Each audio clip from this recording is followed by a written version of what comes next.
Hello दोस्तों, तो कैसे हैं आप लोग। आशा करते हैं कि आप लोग एकदम अच्छे होंगे और पढ़ाई को अपने कंटिन्यू रखे हुए होंगे। जैसा कि आप जानते हैं कि बोर्ड एग्जाम्स की डेट जो है वो अनाउंस हो चुकी है, जो कि 16 फरवरी से एग्जाम स्टार्ट होने वाले हैं।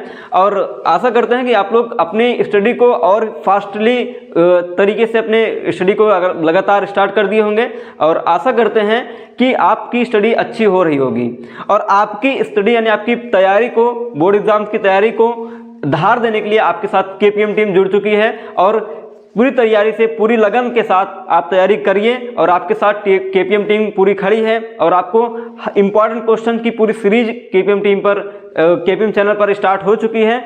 और हमारे चैनल से जुड़िए और अपने एग्जाम्स में जो है वो अच्छा स्कोर करिए हर एक सब्जेक्ट में। तो उसी की सीरीज में, जैसा कि हमने इसके पिछले वीडियो में हमने अनाउंस किया था कि एसएसटी यानी सोशल साइंस के जो पूरा सिलेबस है उसके बारे में हमने बताया था, किस चैप्टर से कितने मार्क्स आने हैं या किस सब्जेक्ट से कितने मार्क्स आने हैं। और इसी सीरीज को हम आगे ले चलते हुए हम स्टार्ट कर रहे हैं आज से ज्योग्राफी का चैप्टर फर्स्ट। इसमें हम चैप्टर वाइज क्वेश्चंस को डिस्कस करेंगे और चैप्टर वाइज जो है इंपॉर्टेंट क्वेश्चंस को डिस्कस करने वाले हैं। तो आप जो है अगर अभी तक चैनल को सब्सक्राइब नहीं किए हैं तो चैनल को सब्सक्राइब बटन को जरूर प्रेस करिए, वीडियो को ज़्यादा शेयर करिए, और ताकि आपके दोस्तों को भी पता चल सके और वो भी आपकी तरह बोर्ड एग्जाम्स में अच्छे स्कोर्स जो है वो मार्क कर सकें।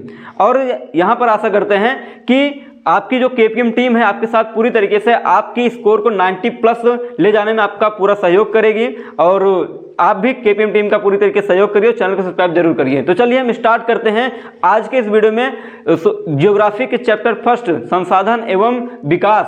तो इसी चैप्टर के हम इंपॉर्टेंट क्वेश्चंस की चर्चा कर लेते हैं। चलिए शुरू करते हैं हम क्वेश्चन को सॉल्व करना। तो बहुविकल्पी प्रश्न को पहले हम सॉल्व करेंगे। तो पहले में बहुविकल्पी आपका पहला प्रश्न है, इनमें से किस राज्य में काली मृदा मुख्य रूप से पाई जाती है। यह आपका क्वेश्चन 2020 में पूछा गया है। और चलिए इसमें ऑप्शन है आपका जम्मू कश्मीर, महाराष्ट्र, राजस्थान और झारखंड। तो इसमें आपका जो सही आंसर होगा वो होगा महाराष्ट्र।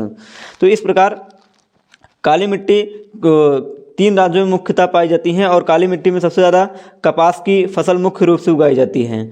तो ये 3 राज्य हैं, महाराष्ट्र जो कि ऑप्शन में आपका दिख रहा है, और इसके बाद गुजरात और मध्य प्रदेश, इन 2 राज्यों में भी मुख्य रूप से काली मृदा पाई जाती है। चलिए अगले क्वेश्चन की तरफ चलते हैं। क्वेश्चन नंबर 2 है, निम्न में से कौन अजैवी संसाधन है। तो इनमें से आपका पशु, पौधे, वन्यजीव और चट्टानें। तो इसमें आपका जो करेक्ट आंसर होगा वो होगा चट्टानें। अजैवी संसाधन होता क्या है कि ऐसे संसाधन जिसमें जीवन व्याप्त नहीं होता है उसे अजैवी संसाधन के अंतर्गत रखा जाता है। जैसे पशु भी आपका इसमें जीवन व्याप्त होता है, पौधे में भी जीवन व्याप्त होता है, वन्यजीव में भी जीवन व्याप्त होता है, जबकि चट्टानों में जीवन व्याप्त नहीं होता है, इसलिए ये अजैवी संसाधन का एक उदाहरण है। चलिए अगले क्वेश्चन की तरफ चलते हैं। कह रहा है कि निम्नलिखित में से कौन सा एक संभावित संसाधन है। तो ऑप्शन है आपका कोयला, पेट्रोलियम, बॉक्साइट और पवन ऊर्जा। तो यहाँ पर ये क्वेश्चन आपका 2022 के एग्जामिनेशन में पूछा जा चुका है। तो इसमें जो आपका करेक्ट आंसर होगा वो होगा पवन ऊर्जा, यानी ऑप्शन नंबर घ। तो इसमें कोयला भी, पहले हम जानते हैं संभावित संसाधन होता क्या है। तो ऐसा संसाधन जिसके बारे में हमें पता तो है लेकिन उनको उपयोग करने के लिए हमारे पास सही तरीके से टेक्नोलॉजी डेवलप नहीं हो पाई है, उसे हम संभावित संसाधन के अंतर्गत रखते हैं। जैसे पेट्रोलियम का यूज हम करते हैं, ये विकसित संसाधन के अंतर्गत आता है। पेट्रोलियम और कोयला भी आपका विकसित संसाधन के अंतर्गत आता है। बॉक्साइट भी विकसित संसाधन के अंतर्गत आता है, जबकि पवन ऊर्जा को यूज करने के लिए हमारे पास टेक्नोलॉजी यानी प्रौद्योगिकी नहीं है, इसलिए ये आपका संभावित संसाधन की श्रेणी में रखा जाता है। चलिए अगला क्वेश्चन है जो कि वेरी इंपॉर्टेंट क्वेश्चन है आपका, सोपानी या सीढ़ीदार खेती निम्न में से किस राज्य में होती है, जो कि 2022 के एग्जाम में पूछा जा चुका है। इसमें आपका ऑप्शन है हरियाणा, पंजाब, उत्तराखंड और उत्तर प्रदेश के मैदान। तो यहाँ पर आपका जो करेक्ट आंसर होगा वो होगा उत्तराखंड। उत्तराखंड में सोपानी खेती यानी सीढ़ीदार खेती मुख्य रूप से की जाती है, क्योंकि ये सीढ़ीदार खेती होती है वो मुख्यतः पहाड़ी क्षेत्रों में की जाती है। चलिए अगले क्वेश्चन की तरफ चलते हैं। पंजाब में भू निम्नीकरण का प्रमुख कारण क्या है। तो इसमें ऑप्शन है वनोन्मूलन, अत्यधिक सिंचाई, खनन क्रिया, अति पशुचारण। तो इसमें जो आपका करेक्ट आंसर होगा वो होगा अत्यधिक सिंचाई। पहले समझते हैं भू निम्नीकरण होता क्या है।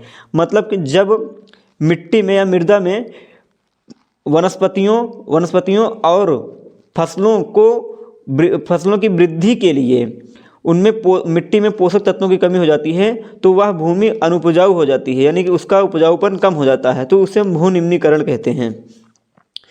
चलिए अगले क्वेश्चन की तरफ चलते हैं। कह रहा लौह अयस्क किस प्रकार का संसाधन है? तो इसमें ऑप्शन है आपका अजैव, मानवकृत, अचक्रीय, पुनः पूर्ति योग्य। तो यहाँ पर जो आपका करेक्ट आंसर होगा वो होगा पुनः पूर्ति योग्य यानी रिन्यूएबल। तो यहाँ पर ये जो आपका अयस्क लौह है यानी लोहा है, ये आपका पुनः पूर्ति योग्य संसाधन की श्रेणी में आता है, क्योंकि इसका यूज हम एक से ज़्यादा बार कर सकते हैं, मतलब कई बार करते हैं। चलिए अगले क्वेश्चन की तरफ चलते हैं। अगला क्वेश्चन है आपका लाल मिट्टी पाई जाती है किन क्षेत्रों में? दक्कन के पठार में, मालवा प्रदेश में, ब्रह्मपुत्र की घाटी में, थार रेगिस्तान में। तो जो लाल मिट्टी है ये मुख्य रूप से मालवा प्रदेश में पाई जाती है। अगले क्वेश्चन की तरफ चलते हैं। निम्नलिखित में से किसकी अधिक मात्रा जलोढ़ मृदा में पाई जाती है? तो क्वेश्चन आपका ऑप्शन है पोटास, चूना, फास्फोरस और इनमें से सभी। तो इनमें जो आपका करेक्ट आंसर होगा वो होगा इनमें से सभी। थोड़ा जलोढ़ मिट्टी के बारे में हम चर्चा कर लेते हैं। जलोढ़ मिट्टी ऐसी मृदा होती है जो नदियों के द्वारा बहाए गए निक्षेपों से निर्मित मृदा होती है, उसे हम जलोढ़ मृदा कहते हैं। और ये यहाँ पर इनमें जो है ये सबसे ज़्यादा उपजाऊ मिट्टी होती है।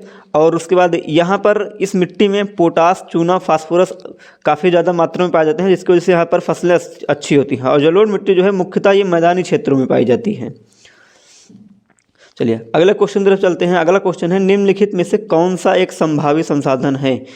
ये आपका क्वेश्चन दोबारा रिपीट हुआ है क्योंकि ये एक और बार एग्जाम में पूछा जा चुका है, इसलिए इसे हमें दोबारा रिपीट करना पड़ा है। तो ये क्वेश्चन आपका इसमें जो आपका करेक्ट आंसर होगा वो होगा पवन ऊर्जा। संभावित संसाधन जैसा हमने बताया था कि ऐसा संसाधन जिसके बारे में हमें पता तो है लेकिन इसको प्रयोग करने के लिए हमारे पास उचित प्रौद्योगिकी नहीं है, तो उसे हम संभावित संसाधन कहते हैं। चलिए अगला क्वेश्चन देखते हैं। क्वेश्चन नंबर 10, निम्नलिखित में से कौन सा एक व्यक्तिगत संसाधन नहीं है? ये आपका 2022 के एग्ज़ाम में क्वेश्चन पूछा गया था, तो ये काफ़ी इंपॉर्टेंट क्वेश्चन है, ये कई बार पूछा जा चुका है। इसका ये जो क्वेश्चन है ये व्यक्तिगत संसाधन किसे कहते हैं, इस तरीके से अति लघुत्तरीय प्रश्नों में भी पूछा जा चुका है कई बार, और पिछली बार भी इसमें पूछा गया था ये क्वेश्चन। तो यहाँ पर ये जो इसका करेक्ट आंसर होगा वो होगा खनिज संसाधन। व्यक्तिगत संसाधन क्या होता है इस पर थोड़ा चर्चा कर लेते हैं। ऐसा संसाधन जिस पर किसी निजी व्यक्ति का अधिकार होता है उसे हम व्यक्तिगत संसाधन के अंतर्गत रखते हैं। जैसे चारागाह भी आपका व्यक्तिगत संसाधन है, बागान और भूमि ये भी तीनों आपका व्यक्तिगत हैं, जबकि खनिज संसाधन व्यक्तिगत संसाधन नहीं है, ये आपका राष्ट्रीय संसाधन होता है। जैसा कि हम थोड़ा संसाधन के ऊपर बात कर लेते हैं, तो संसाधन जो है वो 4 आधार पर बांटे गए हैं, जिसमें आपका होता है एक उत्पत्ति के आधार पर, दूसरा होता है स्वामित्व के आधार पर, तीसरा होता है आपका समाप्यता के आधार पर, और चौथा होता है ये आपका होता है जो चौथा संसाधन होता है इसमें हम रखते हैं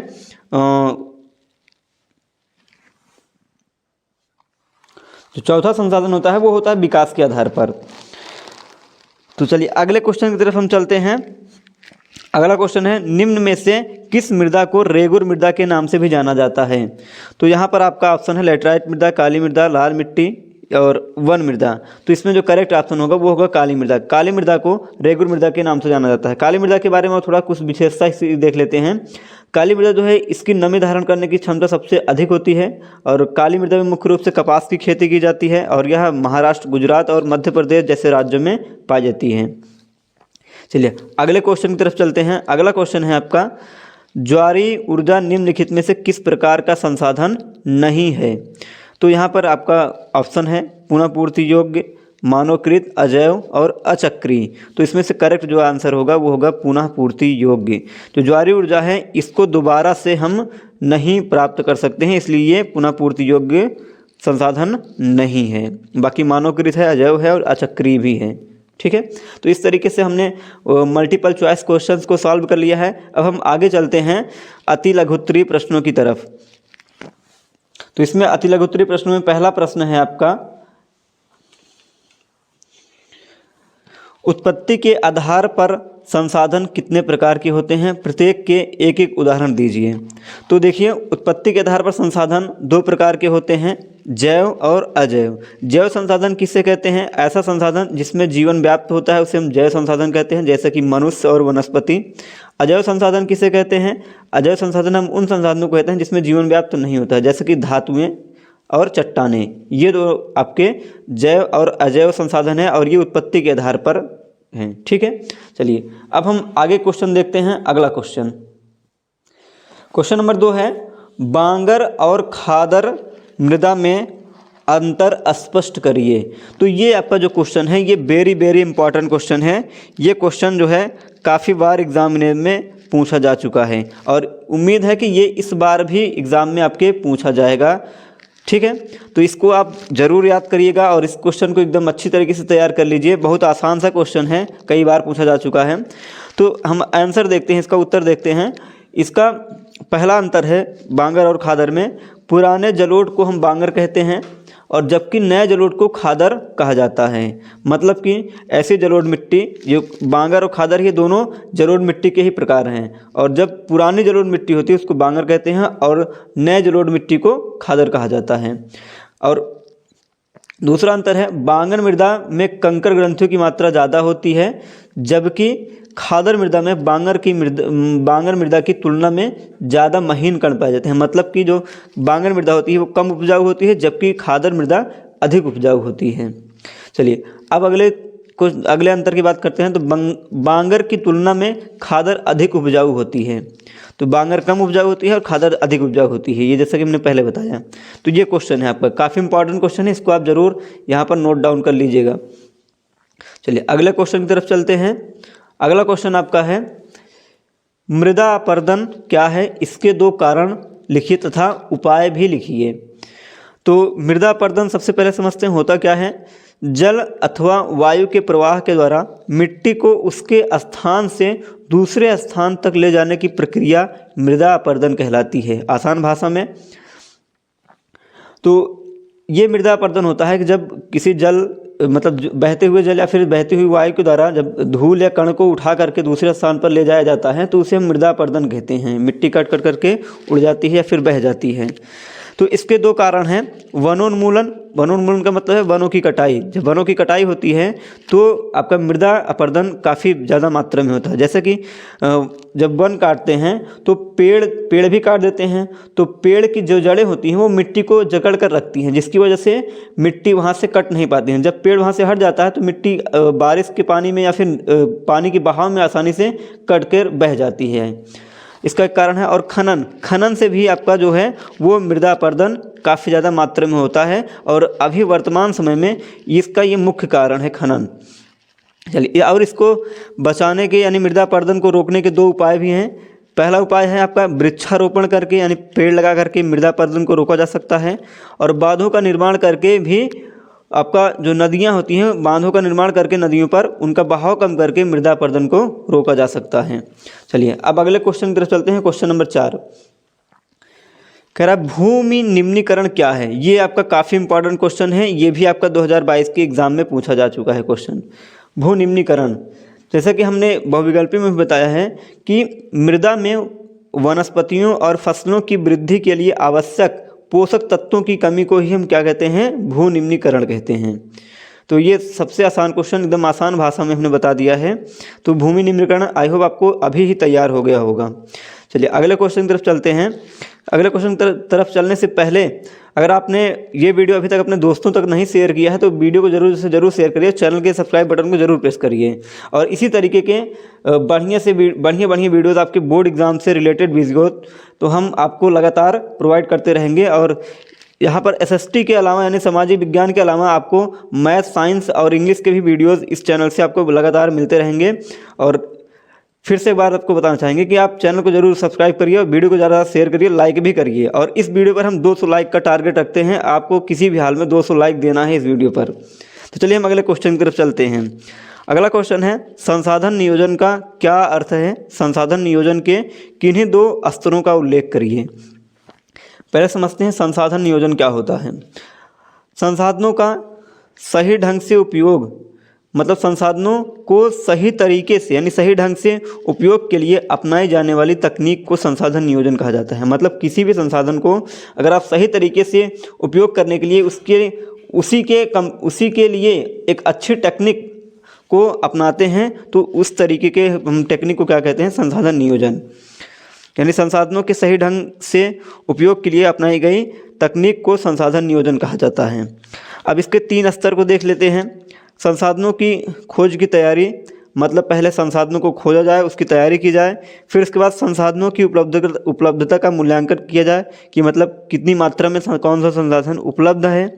फिर अगला जो स्तर है वह संसाधनों के उपयोग की योजना बनाई जाए, मतलब कि अगर संसाधन मिल गया है तो उसको किस तरीके से यूज में लाना है, उसके लिए एक बढ़िया सा प्लान तैयार किया जाए जिसकी वजह से संसाधन को सही तरीके से उपयोग किया जा सके। और ये जो है तीनों संसाधन नियोजन के स्तर हैं। ये भी काफ़ी इम्पॉर्टेंट क्वेश्चन है, इसको आप जो है मार्क कर लीजिए, ये आपके एग्ज़ाम में आ सकता है।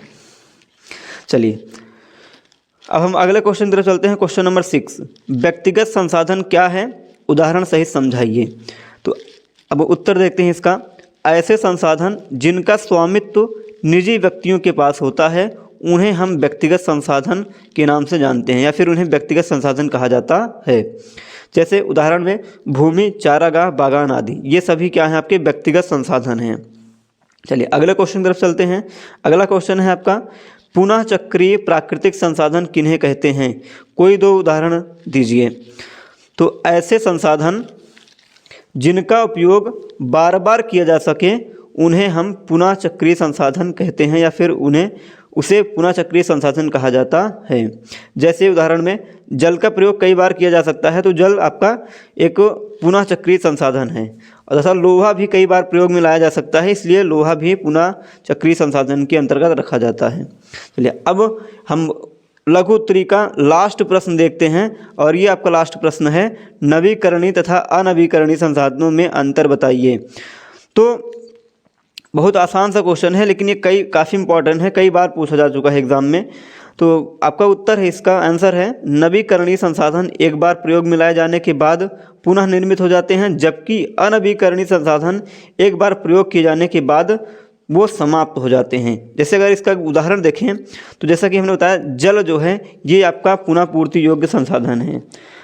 लेकिन अगर हम पेट्रोलियम की बात करें, फिर प्राकृतिक गैस की बात करें, तो ये अनवीकरणीय हैं। जैसे कि पेट्रोलियम या गैस कोई भी होती है, पेट्रोल, डीजल या फिर एलपीजी, इसका हम एक बार यूज़ करने के बाद दोबारा यूज़ नहीं कर सकते हैं, जबकि पानी का यूज़ हम दोबारा कर सकते हैं। तो आई होप आपको ये सारे क्वेश्चन से बहुविकल्पी और अति लघुत्तरीय प्रश्न समझ में आए होंगे। अब हम अगले वीडियो में इसके पार्ट 2 में चैप्टर 1 के इंपॉर्टेंट क्वेश्चन के पार्ट 2 में आपको लघुत्तरीय प्रश्न और दीर्घोत्तरीय प्रश्नों के बारे में मिलेंगे अगले वीडियो में। तो तब तक के लिए आप वीडियो को ज़्यादा से ज़्यादा शेयर करिए, और भी अपने दोस्तों के साथ जो जिनका बोर्ड एग्ज़ाम है, अगर वो अच्छा मार्क्स लाना चाहते हैं, तो आप 90+ मार्क्स स्कोर करना चाहते हैं, तो इस वीडियो को ज़रूर देखिए और पूरा अंत तक देखिए, जिसकी वजह से आप एग्ज़ाम में अच्छा स्कोर कर सकें। तो आप सभी को एग्ज़ाम के लिए बेस्ट ऑफ लक, और इसी तरीके से हमारे साथ लग करके अपने एग्ज़ाम की तैयारी अच्छी तरीके से करते रहिए। हम मिलते हैं चैप्टर 1 के इंपॉर्टेंट क्वेश्चन के पार्ट 2 में। तब तक के लिए जय हिंद।